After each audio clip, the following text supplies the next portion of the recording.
All right, hello everybody. It's the Meista from Brews and Tunes. Cheers. I You am know what? I'm gonna grab one. I'm gonna grab a beer oh, real yeah, yeah, quick. grab a beer, man.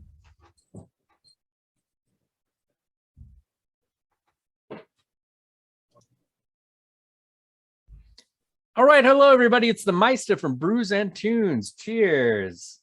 Uh Cheers. cheers, man. I'm so very excited today. I am chatting with the indelible, the insanely prolific, just killer guitar player, one of my favorites, Mr. Matt Sorg, of course, of Shed the Skin, Ringworm, man, Rip Ride. Sorry, man, you're in That's so the many first bands. one. Yeah, Blood of Christ, Holy Ghost. I mean, so many bands. How you doing, my friend? All right. How are you? Good. Especially, yeah, got a beer, talking to an amazing musician. Things couldn't be better. Thanks for having me on So here. I'm sorry, what? Thanks for having me on here. Yeah, definitely. Yeah, very excited to be chatting with you. So I think the big news right now is that Shed the Skin's latest album was dropped just a couple 3 weeks ago, Something roughly. like that. Yeah. And man, what a great fucking album. Thank you. Well, and I chatted with you at the Carolina Chainsaw Massacre Fest, Yeah. as well as, yeah, as your other bandmates. And I don't remember if it was you or if it was Ash that said this, but one of you said, like, yeah, this is like our best album. And like, I know a lot of people say that, when they have a new Oh album, yeah. this is our best album, and I Like totally that. agree. Yeah. It's Yeah. incredible. I mean, the production just sounds really good on it. I'm really happy with the guitar tone. We're real happy with how the record turned out this time. No, nothing to bitch about whatsoever. Nice. Yeah, it's incredible. It's fantastic. And what I've always loved the band, but I think what I really like about this album is there's just so much happening. Even though it's interesting because there's kind of this dichotomy. It's straightforward fucking death metal, but at the same time, there's some really cool other elements involved. I mean, there's some thrash elements and like even black metal elements, and just, I mean, in your solos, man, what your guitar tone is incredible. It's Thank really you. amazing. Thank you. Yeah, yeah, I mean, it's just everything about this album. So yeah, The anybody, producer, I'm sorry, what? my friend Noah that recorded the record for us. Noah Buchanan at Mercenary Studios. He's really got it dialed in.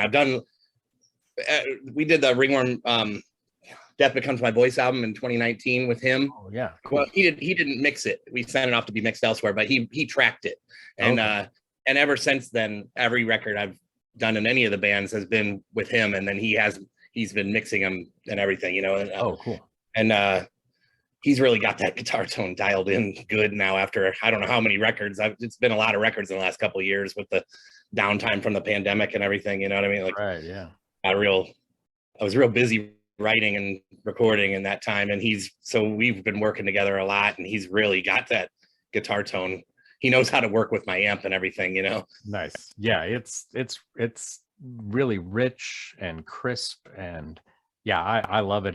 And I'm not a musician. I'm not a guitar player, but and I don't know if this is what you're going for, but there's almost like with some of the solos, I and it's not the exact same thing, but it's reminiscent a little bit of like Dave Murray. Like there's kind of this almost sort of Maiden vibe to some of the guitar, like just kind of these soaring guitars, which is so cool on a death metal album. Yeah, I mean, definitely Maiden is an influence, but it's just all the influence comes pretty much from what you need, babe. Do you need a beer? I just opened this one. Thank you. Just trying to get me a beer. The influence that is all classic metal. Everything I learned from and everything is Metallica records and Iron Maiden and Judas Priest records, and all the Voivod records. But all of that '80s stuff that was going on when I was a teenager. When I got my guitar in '85, so Oh, when I was cool. learning, I was full blown obsessed with Metallica. Like just real, lots of Metallica. I had the tablature books, and I would I would just play along with those first three Metallica records just every single day after school. And so there's a lot of just that kind of influence from that time, Yeah. and it definitely shows. Yeah, there's some cool, especially I can't remember which song it is. The intro has a very thrash metal vibe to it, in my mind. And but then there's just so much going on in this album. It's so cool. It's yeah. As soon as I put it on, I just transfixed immediately. It's just killer stuff. And I mean, it seems like every album you guys get better, you get tighter. The songwriting is phenomenal. The lyrics are cool. Chuck Sherwood, of course, Incantation, and he did good. He always does a good job. He just likes to write words. He's really wordy guy, I guess. He likes to read, and he reads a lot about occult type stuff and probably just a lot about everything, I guess. But he's really good with those. He comes up with cool shit to write. It works good for death metal. Like Damogenesis. I don't even know what that means exactly, but it's a ritual involving a corpse and creates a demon, and it's all good metal lyrical concept. Yeah, definitely. Yeah, he's kind of a mad genius, I think, in a lot of ways. Yeah. But I think just the culmination of all of you guys together is it's like metal perfection. And to be able to see you guys live was a dream come true for me, especially because I didn't think that would happen, because I know you guys, I know Shed the Skin doesn't really tour. Yeah, we're not going to hit Salt Lake probably anytime soon. It would have to be like a fest type of thing, and I've never really heard of a big metal fest like that in Salt Lake. We have a small one, but there's a small metal festival here, but it's nothing huge for sure. Ringworm has played Salt Lake numerous times over the years, many times over the years. Nice. But Shed not so much. Gotcha. One thing I was curious about, like, how do you balance? You play in a lot of bands and have for many years. Like, how do you kind of balance all of that? And you play different styles, which is cool. It gets tricky sometimes when you have shows that are close together with different bands. There was a fest not that long ago, a few months last year, I guess, in Kentucky, right over it's like Cincinnati. Cincinnati's right on the Kentucky border, so it was right over you're kind of in Cincinnati, but you're really in Kentucky. But I played a fest down there, and three Perdition Sect played it, Shed the Skin played it, and Ringworm played it. So, so sometimes, a lot of times you just have to worry about like right now, and the next shows I have with any of the bands, we're playing This Is Hardcore. Ringworm's playing This Is Hardcore, and which is in Philly, a big festival in Philly that this guy Joe Hardcore has been putting on for many years now. It's a big fest. 4,000 people show up to this thing every year. It's a huge club, big huge venue, and so we're playing that, and that's the next show. And the night before we hit Pittsburgh with Madball. So then I just have to know that Ringworm set right now. That's all I have to worry about is just that set, But on a fest where I'm playing 3 times, I have to know 3 different sets all, within 2 days, So that's when it gets tricky, is when you have shows booked. A week ago, I had to do Rip Ride on Friday and Perdition Sect on Saturday. So that's when you have to, then I have all those guitar solos to go over, twice as many as usual or whatever, or 3 times one fest, So that's when it gets kind of tricky, is trying to juggle all those songs in your head at one time, I would imagine, and just switching gears, and because that's different styles of music, so it's like that's got to be I'm very impressed. I don't know how you do it. I think it's amazing. I was curious about especially because the Shed the Skin album is the most recent thing that you've done. I was kind of curious about the writing process with the band. Is that kind of a collaborative effort? How does that work with you guys? Well, as you already mentioned, Chuck writes the words, so that's taken care of already. And he usually has those words. Like he just sent us an email a week ago or something that is 10 songs for the next record that I don't even have. I only have 2 songs written so far. Oh wow! So he's ahead of us always on that, And I've been writing for the next one already, but for usually it's Ash doesn't want to write a whole lot for Shed the Skin, because he writes everything and does everything for Faith Extractor, and he wants the 2 bands to sound different. He wants them to have their own identities. You know what I mean? Makes sense. If he wrote if he wrote half of the Shed the Skin record, then half the Shed the Skin record might sound really like Faith Extractor, and so Right. but I did for the last few albums he has been contributing a song. That's what he's comfortable with. One song, he contributes one song per record. Okay. And he gets he gets his song on the record and he's happy with that. And then I pretty much write everything else, Oh, okay. And I make demos at home. Just guitar demos only, and I send them to Kyle, and then adds he listens to them over and over again, starts thinking about the tempos he wants to, he starts mapping out his drums, and then eventually usually by the time I give him the whole record, I let him sit with it for a couple months maybe, and then we get together. I go down to his house. He lives in Columbus, about a 2-hour drive from Cleveland, Mm-hmm. So I drive down there, stay for the weekend, and we kind of just bash them out bash those 10 songs or however many songs out for over and over again, and then before I come home, we make sure we record them. I mean, we just like demos, basically. We demo them for ourselves. Right. And then he can listen to that for another month or two, and I'll go down again, stay a weekend, and this time we'll actually track the drums, because he tracks it in his own basement. He has a kit that never moves, and the mics are always on it. So cool. It's always ready to go. So he just has to hit record on his MacBook or his iMac or whatever, and then we track the drums there, and then we email the stems to Noah up here, and I go and track on that, and cool. Ed, and so does Ed, and Ash also tracks at his house. So it gets emailed back and forth a whole bunch. Wow. It's amazing. That's incredible. That's. So sorry, and pardon my ignorance here, but so does it start with the lyrics, or do you start with riffs? No, actually, like Chuck writes the words, and he he's never even heard the music. Like this time he wrote the words so fast that I don't even have music. I only have 2 songs. I have 2 songs, and he's got 10. So the words are just, and so Ash really takes these words that are written to be lyrics, but not for anything specific.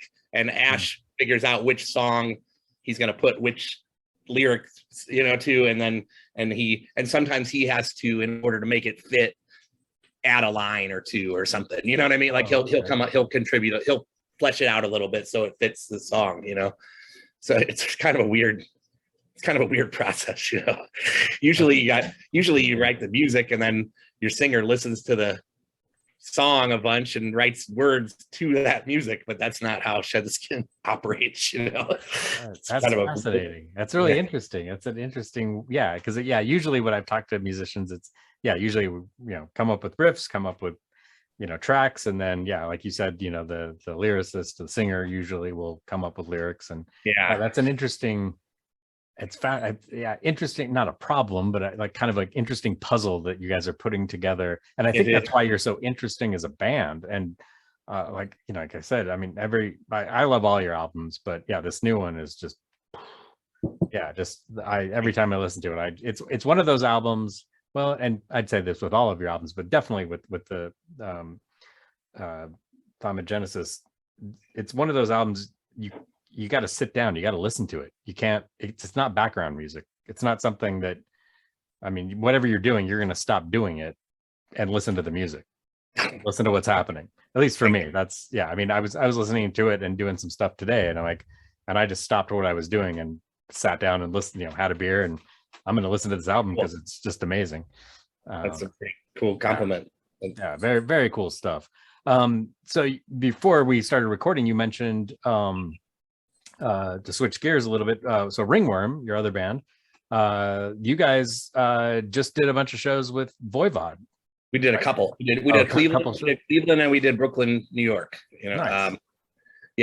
We were we wanted to get on as many as we could, but because they had a direct support. I think it was Spirited Drift was supposed to be direct support for that tour, maybe, and they dropped off. I don't know why. I don't know the story, but they dropped off after the tour was already booked, and so as soon as we had, we're our friends at the Grog Shop in Cleveland, the club that Voivod was playing, they told us that, you know, they wanted to get Ringworm on it because it was just Voivod at that point.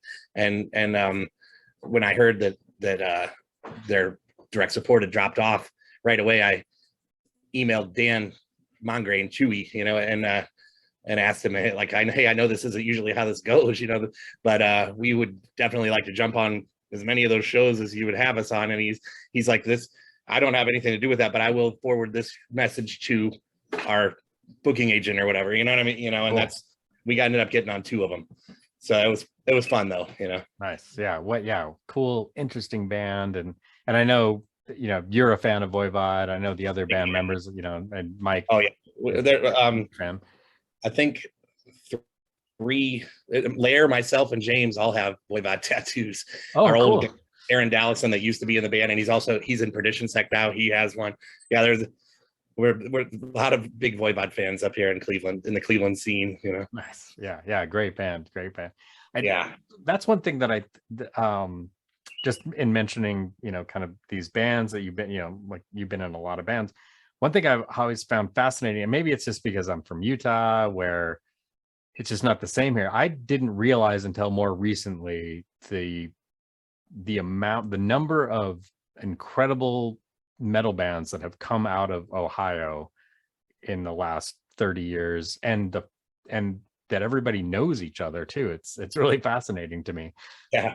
I did a podcast on Monday at Sub CLE. It's a guy here in Cleveland. I went to his house and sat in a room with him, and he's got mics up and everything. And we did one in there, and he was getting really confused, like, because there's so many bands that I was talking about with him, and where the same, you know, where it's Chris Dora on the drums, or, you know, like where the members are, you know, it's a very incestuous scene here in Cleveland. You know, there's a few of us, but we do a lot in, you know, a whole lot of different bands with kind of this same 20 dudes or whatever. Right.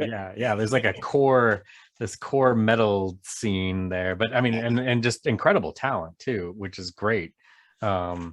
It's amazing to me that it hasn't blown up even more, even though I think there are a lot of people, you know, are privy to it, but I don't know, like kind of more globally. I think, you know, for all of you out there watching, you need to pay attention to Ohio. There's a lot of cool stuff going on in Ohio right now. It might be partially Ohio's fault. I mean, like, I mean, I say that because, you know, a lot of the bands, as great as they were, didn't get out and do all the touring and shit that get your name out there. You know what I mean? You know, I mean, I'm guilty of that. In the Blood of Christ days, we should have got out there and done it. We could have kept that going for a long time. We had a 7-inch out on Rapid Decay Records in 92. You know, that's perfect timing for a death metal band. You know, I mean, maybe 91 would have been 91 would have been even better, but you know, you were in there in 92 still, and we could have really done a lot more with it than what we did. Instead, we just, you know, played, you know, we went and played Erie, Pennsylvania, and Detroit, places that are a couple hours away. We played, but we should have just bought a van and gone out and booked a tour, you know, and you know, we didn't do that. And then Decrepit was another great band from Cleveland. The same kind of thing. Like, people had jobs and stuff, like, oh, I'm not going to go on this tour, and we're not going to go on tour, you know. So if a lot of those bands from Ohio would have got out there and done it, you know, in their 20s, it would have maybe blown up more, you know. I mean, more people would be aware of it, you know. Right. But I mean, as we got older, when I joined Ringworm, and I was 30 years old, and that's when the band hadn't really done much touring prior to that, like a lot of like weekend type of stuff, like what I was talking with Blood of Christ or whatever, you know, like somewhat, you know, shows that are within an 8-hour drive or something like that, maybe, you know what I mean? And then do 2 or 3 of those on the weekend and come back home. But when I joined, that's when the band really was ready to, we just signed a Victory Records. After my first practice, we went and signed the contract. We went to a bar and signed the Victory contract. Oh, wow. And we started working on the Birthless Pain record right away. They already had most of it written, but I was learning it, and I contributed one song, and then we went in the studio and recorded it. But we right away knew, you know, that they were ready. It took us till we were 30, but we but we all got in a van and we went out and started doing it, but all the bands I was in prior, From the Depths, Blood of Christ, Dead of Night, we played some good fests, Milwaukee and stuff back when that was a big deal. Milwaukee Metal Fest was kind of the MDF of the time or whatever. Not as big as that, but big though. Brought over all the Euro bands and stuff. We would go play those shows and everything, but we didn't really, go out and promote a record on tour or anything like you should, Gotcha. If you want to if you want to spread your name around, Right. Yeah, that makes sense. That's kind of shed the skin. I think that Shed the Skin suffers from that now because we can't really tour because Kyle's got a construction company and stuff. He doesn't even tour with Incantation anymore, and so yeah. So touring's just not really a real option. Shed will just be a fest band or wherever we can go on the weekend, that kind of thing. So we'll never make it to a place like Salt Lake or the West Coast, unless it's maybe the West Coast because they have fests. If they were asked to do something cool out there, that would be different, Yeah, that'd be really cool. Or have you ever, I mean, I don't want to get in trouble here with Kyle, but have you considered doing like what Incantation does and doing a touring drummer? No, we kind of just want to, even when we started, that was 10 years ago now when we started this band, but we always knew at the time he was still touring with Incantation and Ringworm was touring pretty heavily, and we never intended for this band to do that because we already, the one thing you don't want to do, I mean, I don't know, some people feel differently, I guess, but I'm 51 years old now, so is he. We were born 11 days apart in May of 1971, but we don't want to, and Ed's 52 and he just turned 52 a couple days ago, and Ash is the young one. He's in his late 40s somewhere, I think. But we're all at that age where I don't think any of us are looking to go out on the road any more than we already are. Yeah, that makes sense.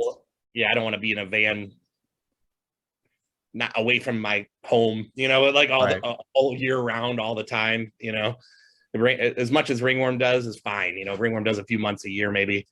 That's cool, but I don't want to go out all year round doing it, Oh, totally. That makes total. I mean, I turned 51 this year as well, and I totally get it. I mean, I'm not in a band, but yeah, I mean, any travel is exhausting.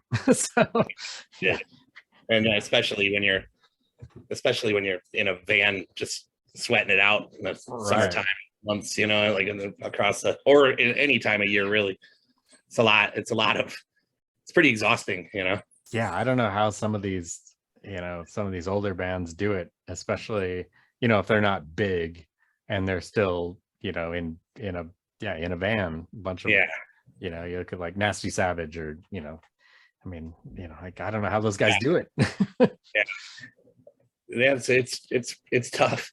I mean, if you get used to you've been doing it your whole those guys have been doing it their whole lives, I mean, or they did it for a big chunk of their life anyway, and you get accustomed to it, I guess, Yeah, and I know some people kind of feed off of it. So I know bands, that hardly ever, like Goat Whore, they hardly, I don't know if they ever get hotel rooms, like they just put out in the van, and even when it's 100 fucking degrees, they're sweating, or they stay at friends' houses or something like that they've met on the road over the years, and stuff like that, but they never get hotel rooms, and that's really hard way to do it, like it saves them a lot of money. They go home with a lot more money that way, but it's brutal, you never get a shower, you never get we're sleeping in air conditioning at the hotel and stuff like that, it's like it's expensive, but at least you're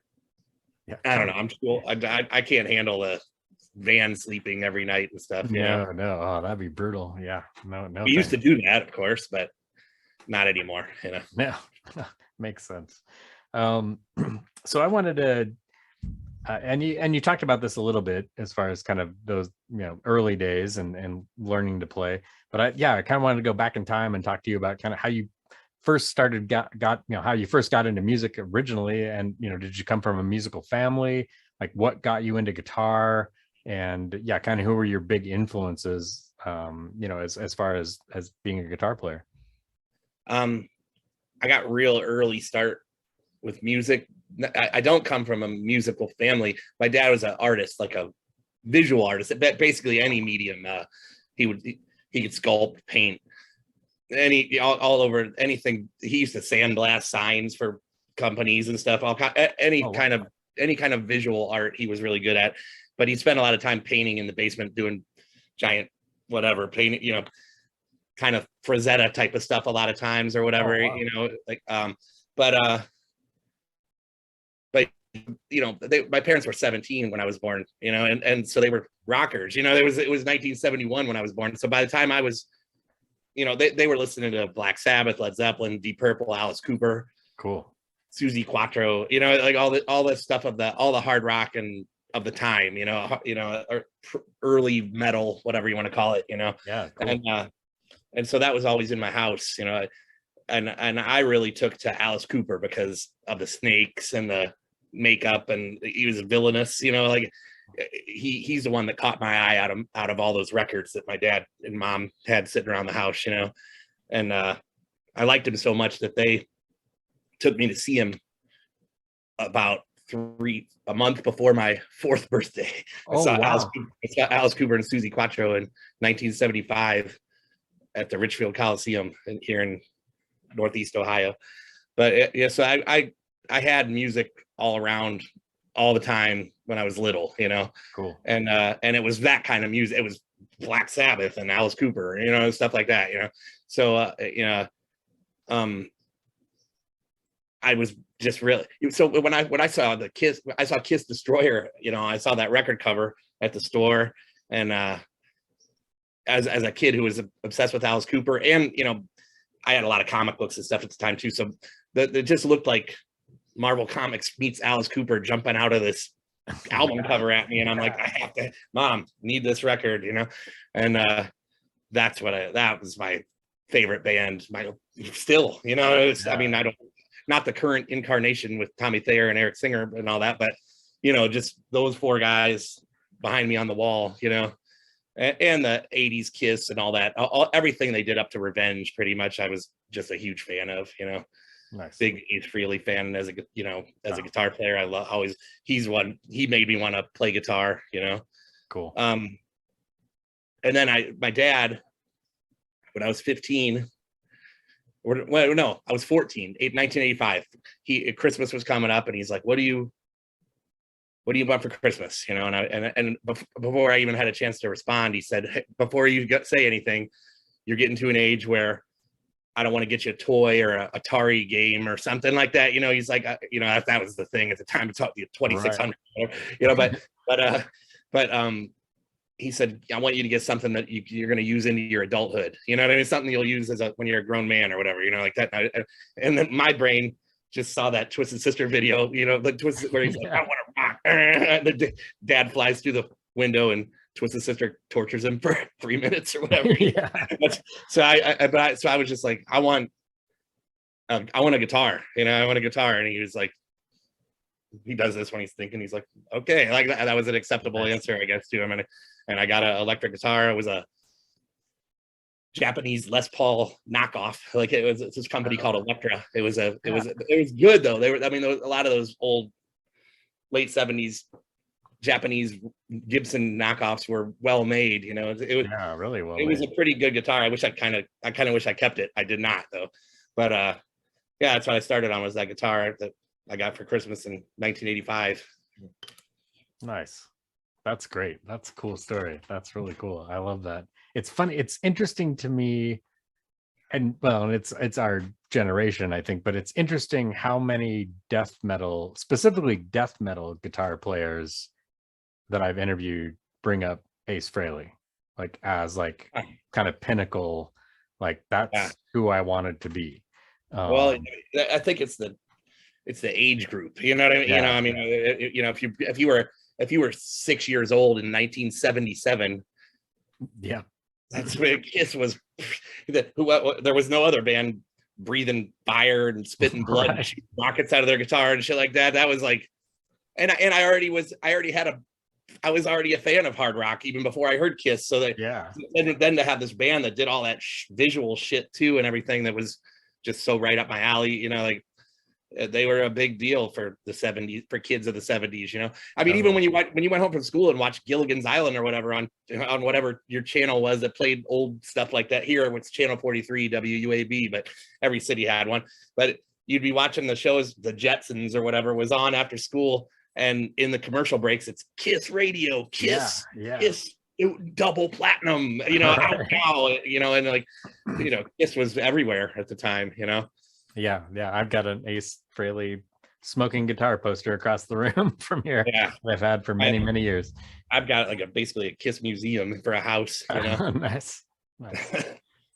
But yeah, it's interesting how influential they are. But I mean, yeah, like you said, I mean, it was the age, it was the time, it was, yeah, they were everywhere. They were huge. They were such a massive band at that time. And, you know, as you mentioned, and I think it's, the visual aspect of it, especially if you were into, Marvel Comics, and it was, like you said, it was that marriage of, kind of Alice Cooper and superheroes. It was such a cool even before they had a Marvel comic of their own. They were already, like, I already saw them that way, you know, like comic book characters on stage or come to life, you know, or whatever. Right. Yeah, I totally agree. That's funny. That's great.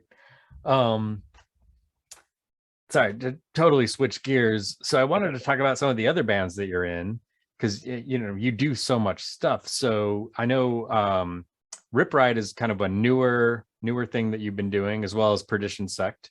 So kind of talk about those, kind of how those came into be. And it's interesting because some of the band members from your other bands are in both of those bands.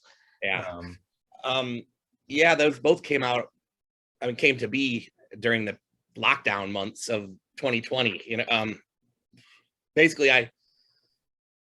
Aaron Dallison is the other. Perdition Sect is Aaron Dallison on guitar and vocals, Mike Lair on bass and vocals, Kyle on drums, and myself on lead guitar. And we were, you know, so right when everything started, we work in a music venue, me and Aaron, and my wife Joey. We all work in a music venue at the House of Blues in Cleveland, and so. You know, we started hearing when the COVID thing started being a big talk or whatever. It was like South by Southwest closed down. That makes $100 million for Austin, Texas. They shut it down. We're like, you know, and then Seattle, they put out no gatherings over 200 or whatever it was, and we work in a venue that holds 1,300, and we just started seeing this shit happening across the country. And me and Aaron, we went on a Monday night after our shift, and Joey, my girl too. We went to Now That's Class here in Cleveland and saw The Obsessed. And when they were done, we sat at the bar, and he's like, Aaron just was like, you know, we were talking about it. We're like, we're going to be out of a job any day now. They're going to close our venue down any day. I see it happening, you know, and it did. It happened on Thursday. This was Monday, but so Monday there at that bar, he said, we're going to have a lot of downtime. You want to start a band? I'm like, okay, let's start a band. And when I got home, you know, we drank a couple beers after The Obsessed played. We went our separate ways. I got home and I looked at my phone, and it was a text from Aaron, and he said he had the whole band mapped out already. He said we'll do Discharge style, like D-beat stuff, you know, in the vein of Discharge. And we'll he goes, I already sent Lair and Kyle texts. He goes, we didn't even talk about who would be in it or anything. Right. He said, I sent Lair and Kyle texts. He goes, I told him that it's going to be Discharge style DB stuff, and Lair and I will share the vocal duties. And so it's kind of like a Neurosis vibe, kind of, you know, where you got the deep guy's voice and the screamy guy's voice or whatever, you know, and the lyrics will pertain to this madness that's going on in the world right now or whatever, you know what I mean? You know, and so he had the whole vision of the band and the lineup of the band and everything mapped out in the 10 minutes it took me to get home from the bar or whatever. Wow. You know? And then within about 10 days of us recording demos at home I wrote 5 songs, he wrote 4, and Lair was behind us. He didn't get to it quick enough. He wrote 1, you know. I think he was okay with that. The record turned out good the way it is, you know. Yeah. But we had that 10-song record written in with under 2 weeks, 10 days or so. We had the whole record written and had demos sent to Kyle so he could start playing the drums along to it. You know, Wow, that's cool. And that whole record was mixed and mastered in the summertime, and Noah did it. And then because we recorded the record in Kyle's basement, all of it. We recorded the guitars and everything. I did leads up here at Mercenary with Noah, and then he mixed and mastered it. We just gave him all of it. Nice. It sounded kind of shitty too because we don't know what we're doing. We're not recording experts by any means, but he took what we gave him and made it sound awesome, you know. Yeah. And the record came out in December. The record came out in December of 2020. The band started mid-March or whatever it was of 2020, and the record was out on vinyl at the end of December, you know. That's crazy. That's wild. But and very cool though too. Like that kind of drive. That's great. We talked about doing a second record, and we probably will eventually, but there's no rush on it, you know. Like we all Ringworm's in the middle of recording a record right now. I mean, the music's been done for a while, but James is finishing up the vocals. You know, he's got about half the record. He's got 5 songs left to record, and then that one will be done. He'll probably have it done in the next couple months. And then but you were asking about the Rip Ride thing came about kind of the same. So the Perdition Sect record was the first thing I got started on as soon as we were out of a job and everything right then, you know. Right.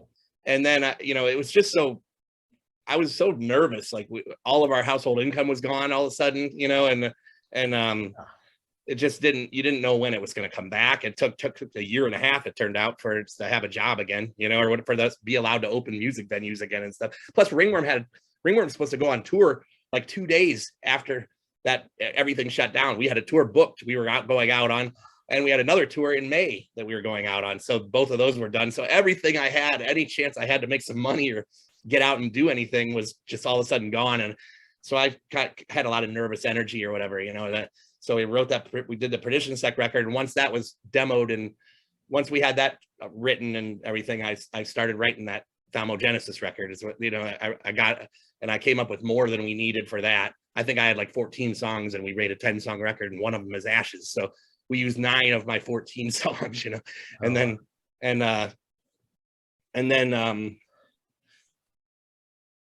after that, so the Shed record was written, I already had too much. I had more songs than we needed, and so I was still bored and nervous, like, you know, and nothing to do. So I locked myself up in the spare room again and started writing rock and roll like hard rock songs. And a long time ago, Wayne Richards, the other guitar player in Rip Ride, he said, you know, when we're old and we want to slow down or whatever, we should start like a band that's like Motorhead, Kiss, Def Leppard, whatever, you know. They're like, all right, I'm down with that. We don't even know if we were serious. We just said it, and we're like, oh, cool, sounds good. But I had these songs, and I sent them to Wayne, and I'm like, hey, remember we were talking about starting a rock band one of these days? What do you think? And he's like, yeah, I'm down. And then I asked Ringworm's drummer Ryan, because Ryan Steigerwald, he grew up playing in bars with his dad, playing AC/DC and Aerosmith covers and stuff like that. So I knew he would be really good for that style. You know, we asked Brad. We found a singer, Brad.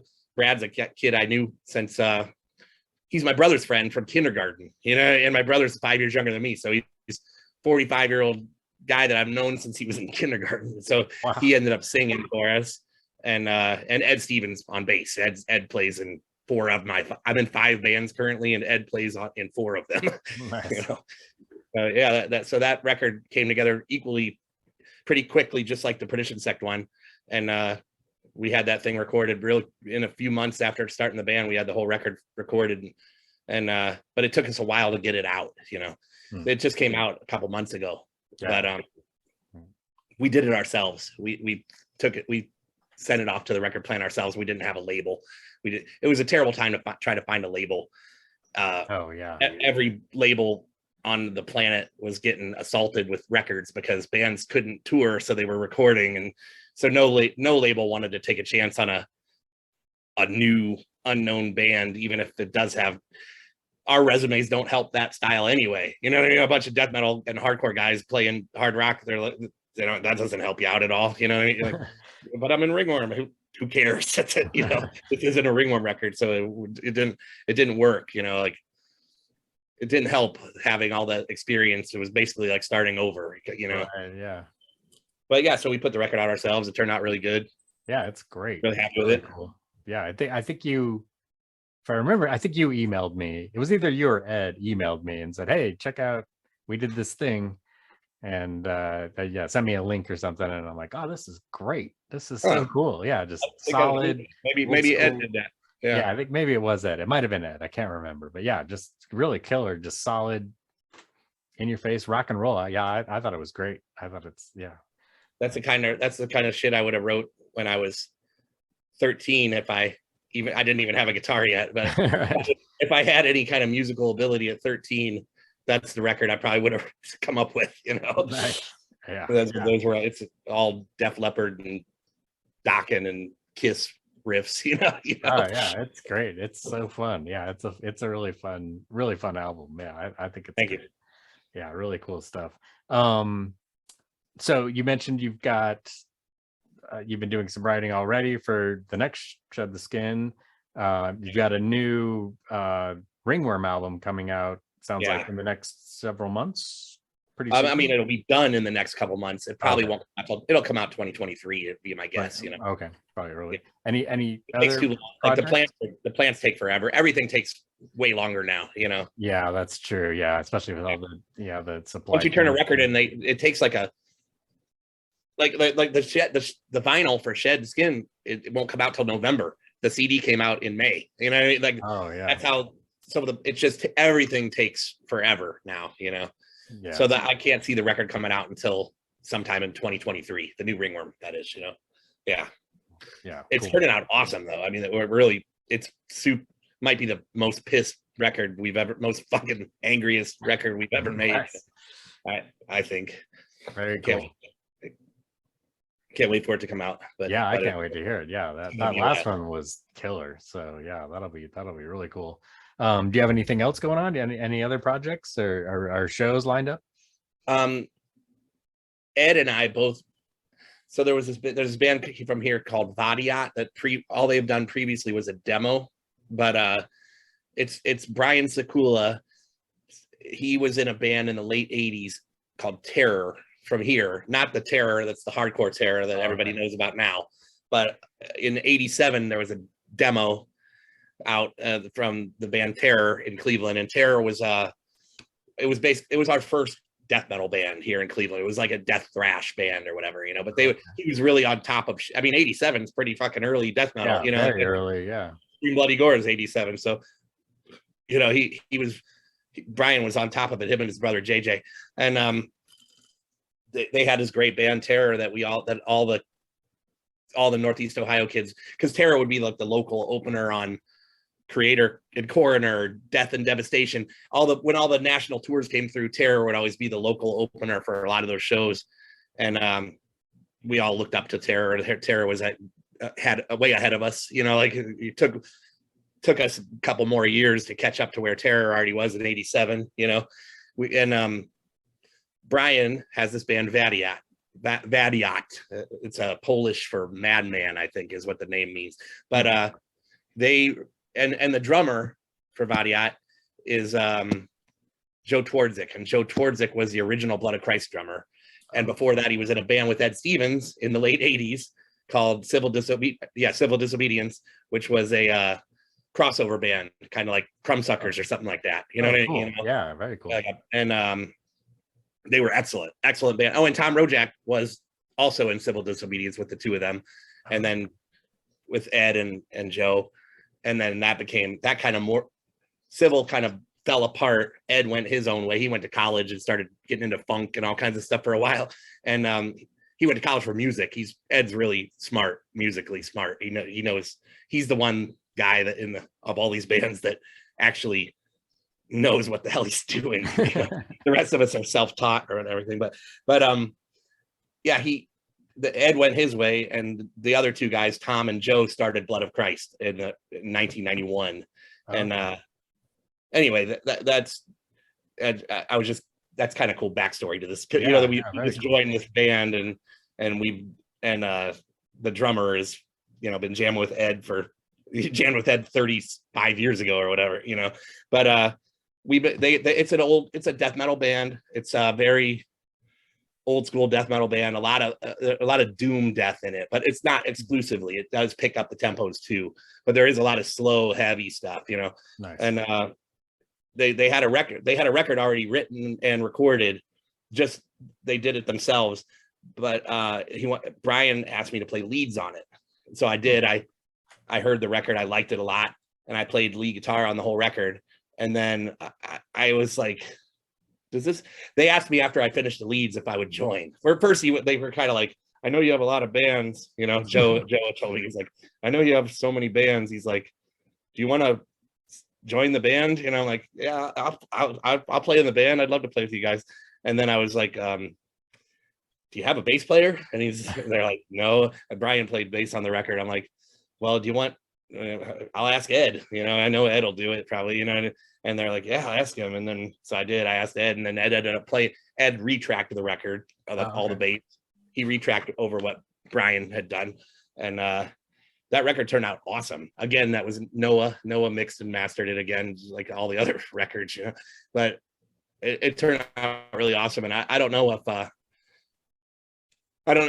Brian's talking to labels, trying to find somewhere to put it out, you know, right now. Okay. But that's another thing that we did recently. So very nice. Yeah. Yeah, I was just about to ask if it had been released, but obviously not yet. It has not been released. We only finished it it's just the final mix and master, I think, was just done like a week ago or something. Oh, wow. So very fresh, very new. Very fresh, yeah. Yeah, cool. Yeah, that'll be exciting. I'd love to hear that. That sounds great. You should check out go on YouTube and look up those old Terror demos. Terror Cleveland, you know, will probably lead you to the right place or whatever, you know. That stuff is awesome. I don't know the label that put it out, but I have a CD somewhere that they compiled all the demos onto one CD, you know, and somebody put it out. I have 2 copies of it around my house somewhere, but I don't know where it is. But that's, if you like what you hear when you look it up on YouTube or whatever, there's a CD out there somewhere you can find, you know. Cool. Yeah, I'll definitely check that out. I would recommend. Yeah, that sounds awesome. Yeah, I'd be really interested in checking that out. Well, cool. Very cool. So Matt, I don't want to keep you all night, but I do have one last question for you. Okay. So my page is Brews and Tunes. I pair craft beer with metal and hard rock. So it's a Friday night. Matt Sorg, you're hanging out at home, drinking a beer, listening to an album. What beer are you drinking? What album are you spinning? Well, it is Friday night, and I'm drinking a Pacifico. Yes. And I just got the Voivod Nothing Face remastered. Oh, LP. Cool. So it's sitting on my record player already. So I guess that'll be the record. I'm actually not going to listen to a record though, because the last drive-in with Joe Bob Briggs comes out at 9:00, and I watch that every Friday if I'm home, if I'm not at a show or whatever. I don't know if you're familiar with that show, but he hosts horror movies. He plays 2 horror movies every Friday night, and he breaks in and they cut him in. There's no commercials. It's on Shudder, but they cut in at where a commercial break would be basically, or whatever kind of, and he has like 20-minute segments about the actors and the director, and sometimes interviews the actors and the directors or whatever. If you're a horror movie freak, it's a good. Oh yeah, that awesome, sounds great. So that's what I'll be doing. Cool. Nice.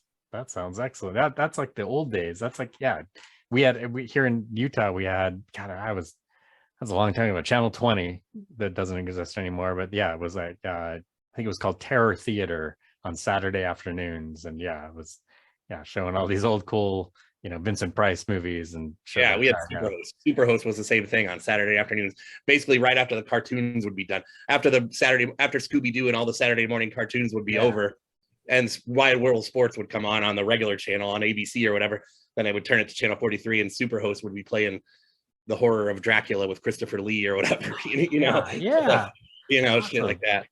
Wow, it's fun. It's so funny. Yeah, that's what I mean. And the guy that does it on Shudder now, he's like 68 years old or something, and he's been doing it. He did it on the movie channel in the 80s and stuff, and then TNT as well. So he is one of those guys that's been doing it for all that time. Cool. It's a cool show. So it's kind of almost like Fright Night kind of. Yeah. That's awesome. That is so cool. I love that. Yeah, that is great. Well, Matt, this has been a pleasure. I cannot say enough about, well, one, this album, but then all of your projects, everything you touch is magic. I mean, you're such a great guitar player. You're a riff master. So yeah, thank you so much for meeting with me. Cheers, my friend. Cheers. Yeah, have a great night and enjoy the horror. You as well. All right. Good talking.